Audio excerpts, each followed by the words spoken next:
Hello guys! Good evening! Welcome sa Percy TV.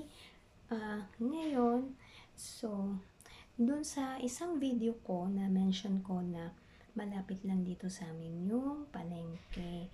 So, ngayon, after ko ng work, medyo pahinga. Tapos, after nun, pumunta ako sa palengke. Kasi guys, sobrang mura niya compare sa mga sa supermarket na pinagbibilhan namin. So, na-discover ko siya na mura pala siya. Tsaka yung palengke naman, hindi naman talaga siya yung wet market. So, okay lang. Tapos, sobrang mura talaga. Pakita ko sa inyo. Kagaya nito. Yan. Itong sweet potato. 50 pesos lang to guys. 50 pesos. Pero kasi, yung sa supermarket ko, mahal siya. Pagka ganito siguro nasa 100 pesos na to o mahigit. So, diba? Ganito karaming sweet potato, 50 pesos lang siya. Tapos, so ito, imagine niyo, itong tokwa na to, 6 pesos lang yung isa. So, 12 pesos yung dalawa. Pero, kapag ka sa supermarket, nasa 40 pesos to. Tapos ito, yung lumpia wrapper, 12 pesos lang din to. So, di ba mura? Kasi, pag sa supermarket, syempre kailangan mo bumili ng isang pack. Magkano din yung isang pack? Kulang-kulang 100, mahal siya. So, ito, 12 pesos lang. Hindi ko naman din kasi kailangan ng masyadong marami kasi, kumbaga, 3 lang kasi kami. So, ito, sakto lang to. Kasi kung isang pack, marami siya, may maiiwan, tas hindi ako sure kung kailan ulit ako magluluto. Yun, kasi gagawin ko lang naman siya sa, sa tikoy. So, ilalagyan ko siya ng saba. Yun.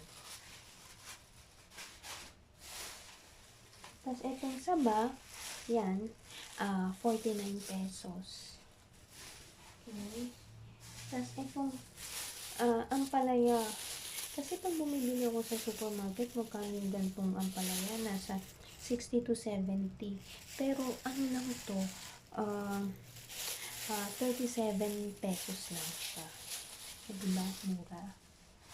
Tapos, ang nakakatuwa pa, guys, kasi, itong mga, ayan, pechay, yung pechay, tapos yung alugbati, yung malunggay, tigta 10 pesos lang siya. Pero kasi yung itong malunggay at saka yung alugbati kapag sa supermarket, nagre-range yan sa 20 to 30 pesos. Yun. Tapos itong pechay, pag ganito karami, nasa na to, 50 to 60 pesos. So, diba, ang laking tipid talaga. So, ang dami ko nang nabili. So, itong bag na to, yan, itong bag na to, merong pechay, merong malunggay, merong alugbati, tapos may isang carrot, tapos may 2 patatas, 5 kamatis, 3 sibuyas, 2 bawang. So, lahat to, 190 pesos lang. So, imagine niyo, kasi kapag bibili ako ng ganitong carrots, actually medyo maliit pa dito, pero 2, 50 pesos pagka sa supermarket. Tapos, yung patatas, mahal din ang patatas.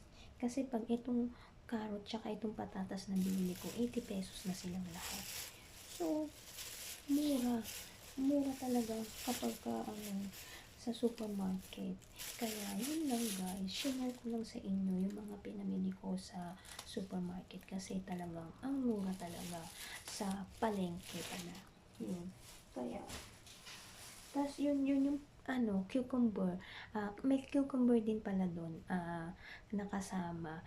25 pesos yung cucumber. So, lahat-lahat yun, 190 pesos kasama yung cucumber. So, diba? Kasi, mura talaga. Kasi yung 190 pesos, ilan lang yung mabibili kapag sa supermarket. So, yun. So, dun sa mga iba na lagi ring nagsusupermarket, So, yun lang para sa akin kasi ngayon nakita ko na talagang mura, mas mura talaga sa palengke. So, since may time naman ako na pumunta, tapos malapit lang dito sa amin, nalalakad lang siya, yung mga 10 to 15 minutes lang, malapit lang. Kasi compare sa supermarket, mas medyo malayong lakarin. So, pero nilalakad din namin yun. Pero kasi talaga, mura, malaki yung matitipid. Okay, so parang half noon yung mabibili mo sa supermarket, half noon, price noon, yun na yun sa palengke o minsan less than ano pa nga ang tawag nito, times 3 pay pagka sa supermarket ka bumili. So, yun lang guys, share ko lang. Ngayon, gagawa na ako ng turon with tikoy. So, see you sa next video. Have a good day!